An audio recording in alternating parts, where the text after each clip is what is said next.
प्यारे बच्चों, सुप्रभात। आओ हिंदी व्याकरण और हिंदी भाषा सीखें कार्यक्रम में आप सबका हार्दिक स्वागत है। प्यारे बच्चों, आज हम NCERT द्वारा कक्षा 9वीं के पाठ्यक्रम में शामिल उपभोक्तावाद की संस्कृति नामक पाठ के अभ्यास के प्रश्नोत्तर सीखने का प्रयास करेंगे। प्यारे बच्चों, उपभोक्तावाद की संस्कृति हिंदी के सुप्रसिद्ध रचनाकार श्री श्यामचरण दुबे जी की महत्वपूर्ण रचना है। इस निबंध के अभ्यास के प्रश्नोत्तर सीखना प्रारंभ करने से पहले आइए इसके रचयिता के बारे में जान लेते हैं। प्यारे बच्चों, श्यामचरण दुबे का जन्म सन 1922 में मध्य प्रदेश के बुंदेलखंड क्षेत्र में हुआ। उन्होंने नागपुर विश्वविद्यालय से मानव विज्ञान में PhD की। वे भारत के अग्रणी समाज वैज्ञानिक थे। उनका देहांत सन 1996 में हुआ।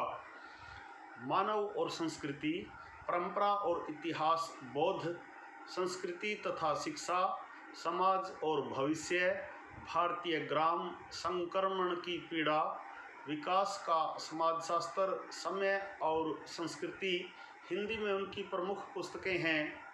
प्रोफेसर दुबे ने विभिन्न विश्वविद्यालयों में अध्यापन किया तथा अनेक संस्थानों में प्रमुख पदों पर रहे।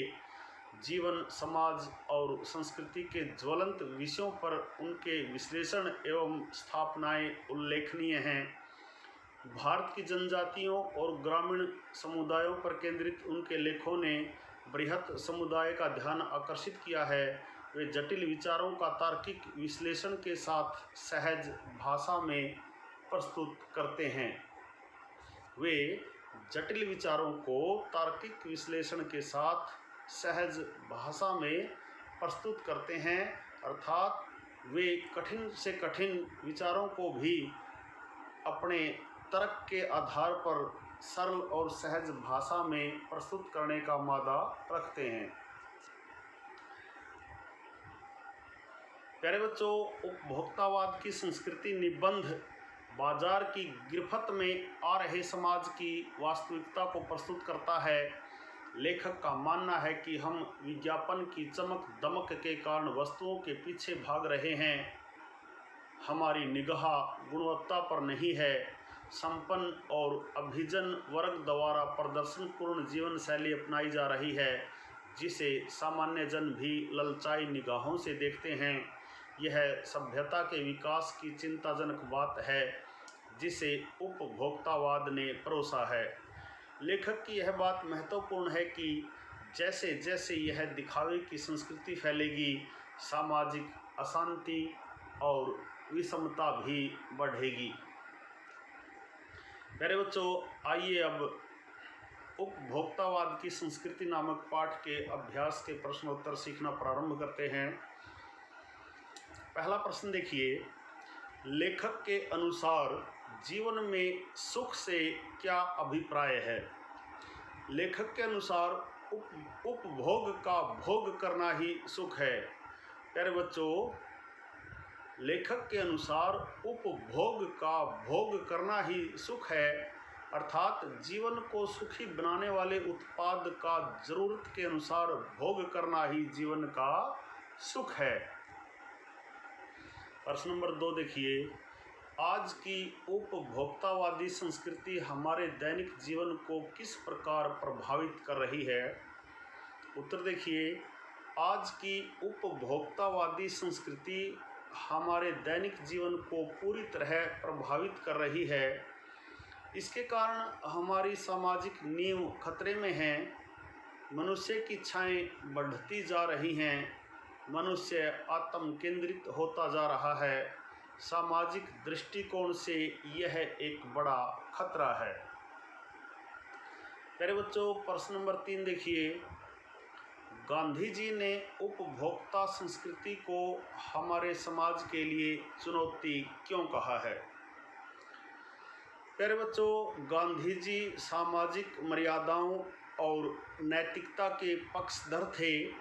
गांधी जी चाहते थे कि लोग सदाचारी, संयमी और नैतिक बने ताकि लोगों में परस्पर प्रेम, भाईचारा और अन्य सामाजिक सरोकार बढ़े।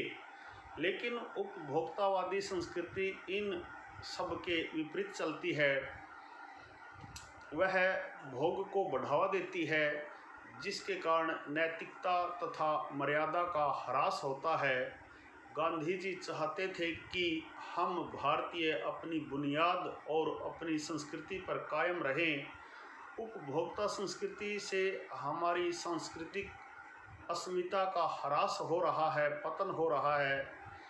उपभोक्ता संस्कृति से प्रभावित होकर मनुष्य स्वार्थ केंद्रित होता जा रहा है।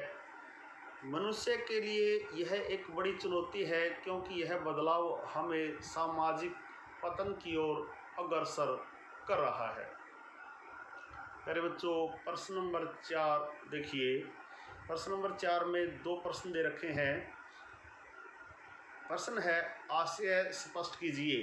2 पंक्तियां दी गई हैं क और ख के रूप में, और इनका आशय अर्थात अर्थ स्पष्ट करना है। क्या देखिए, जाने अनजाने आज के माहौल में आपका चरित्र भी बदल रहा है और आप उत्पाद को समर्पित होते जा रहे हैं। प्यारे बच्चों, उपभोक्तावादी संस्कृति का प्रभाव अत्यंत कठिन तथा सूक्ष्म है। इसके प्रभाव में आकर हमारा चरित्र बदलता जा रहा है। हम उत्पादों का उपभोग करते करते न केवल उनके गुलाम होते जा रहे हैं, बल्कि अपने जीवन का लक्ष्य जो है उसको भी उपभोग करना मान बैठे हैं। सही बोला जाए तो हम उत्पादों का उपभोग नहीं कर रहे, बल्कि उत्पाद हमारे जीवन का उपभोग कर रहे हैं। प्यारे बच्चों, एक बार फिर से इस प्रश्न को देख लीजिए।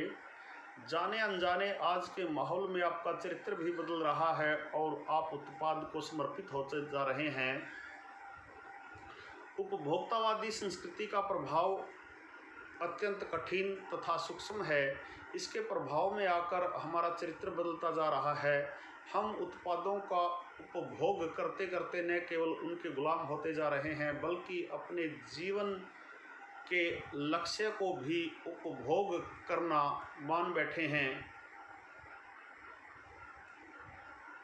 यदि सही बोला जाए तो हम उत्पादों का उपभोग नहीं कर रहे हैं, बल्कि उत्पाद हमारे जीवन का उपभोग कर रहे हैं।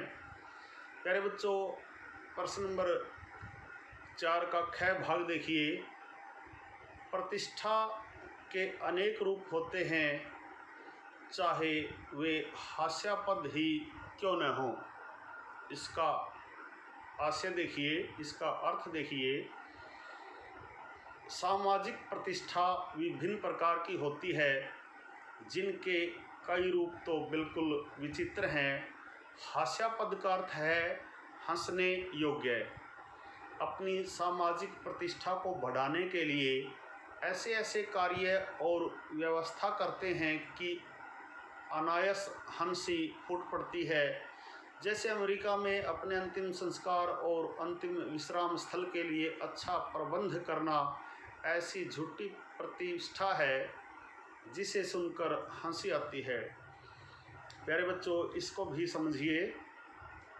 सामाजिक प्रतिष्ठा विभिन्न प्रकार की होती है, जिनके कई रूप तो बिल्कुल विचित्र हैं।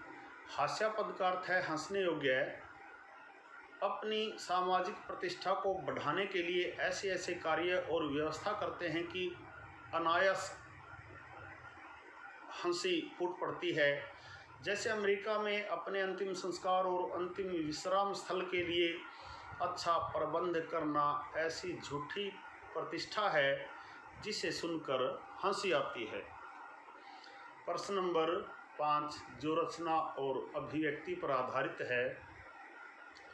कोई वस्तु हमारे लिए उपयोगी हो या न हो, लेकिन टीवी पर विज्ञापन देखकर हम उसे खरीदने के लिए अवश्य ही लालायित होते हैं। क्यों? प्यारे बच्चों, टीवी पर दिखाए जाने वाले विज्ञापन बहुत सम्मोहक एवं प्रभावशाली होते हैं। वे हमारी आँखों और कानों को विभिन्न दृश्यों और ध्वनियों के सहारे प्रभावित करते हैं। वे हमारे मन में वस्तुओं के प्रति भ्रामक आकर्षण पैदा करते हैं।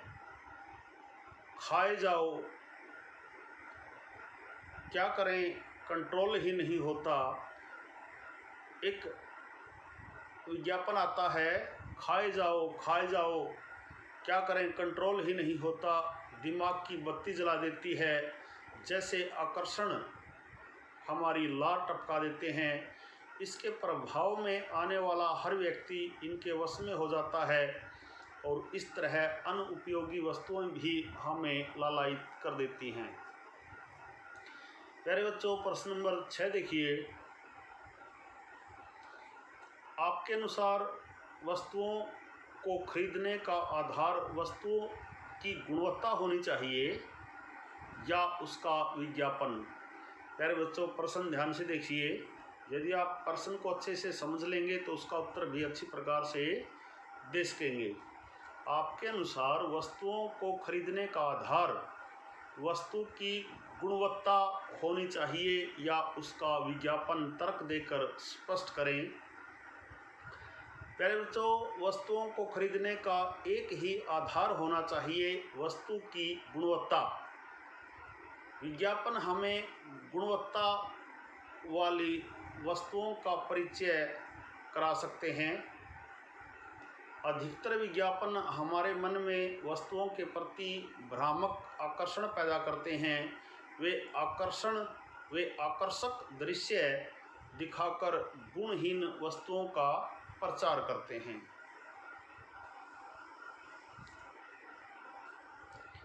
प्यारे बच्चों, प्रश्न नंबर 7 देखिए। पाठ के आधार पर आज के उपभोक्तावादी युग में पनप रही दिखावे की संस्कृति पर विचार व्यक्त कीजिए। प्यारे बच्चों, उत्तर देखिए। यह बात बिल्कुल सच है कि आज दिखावे की संस्कृति पनप रही है।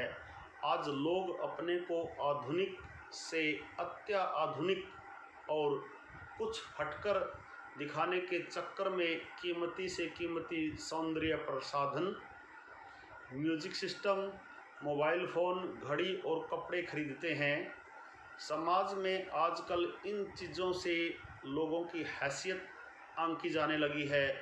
यहाँ तक कि लोग मरने के बाद अपनी कब्र के लिए लाखों रुपए खर्च करने लगे हैं ताकि वे दुनिया में अपनी हैसियत के लिए पहचाने जा सकें। दिखावे की संस्कृति के बहुत से दुष्परिणाम सामने आ रहे हैं। इससे हमारा चरित्र स्वतः बदलता जा रहा है। हमारी अपनी सांस्कृतिक पहचान, परंपराएं, आस्थाएं घटती जा रही हैं। हमारे सामाजिक संबंध संकुचित होने लगे हैं। मन में अशांति एवं आक्रोश बढ़ रहे हैं। नैतिक मर्यादाएं घट रही हैं। व्यक्तिवाद, स्वार्थ, भोगवाद आदि कुप्रवृत्तियां बढ़ रही हैं।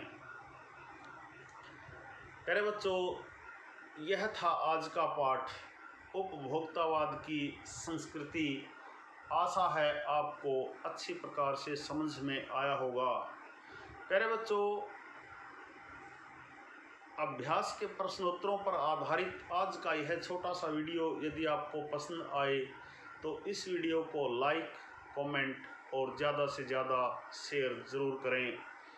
प्यारे बच्चों, यदि आप वास्तव में गंभीरता के साथ हिंदी व्याकरण और हिंदी भाषा को सीखना चाहते हैं तो आपके अपने YouTube चैनल संगम टीवी हिंदी व्याकरण को सब्सक्राइब ज़रूर करें और वीडियो पर दिए बेल आइकन को ज़रूर दबाएं ताकि संगम टीवी हिंदी व्याकरण पर पढ़ाए जाने वाले पाठों का सबसे सरल और सटीक विश्लेषण YouTube पर अपलोड होते ही उसका नोटिफिकेशन सबसे पहले आपके पास पहुँचे। प्यारे बच्चों, खुश रहें, मस्त रहें, योगा करें, स्वस्थ रहें। आपका दिन मंगलमय हो।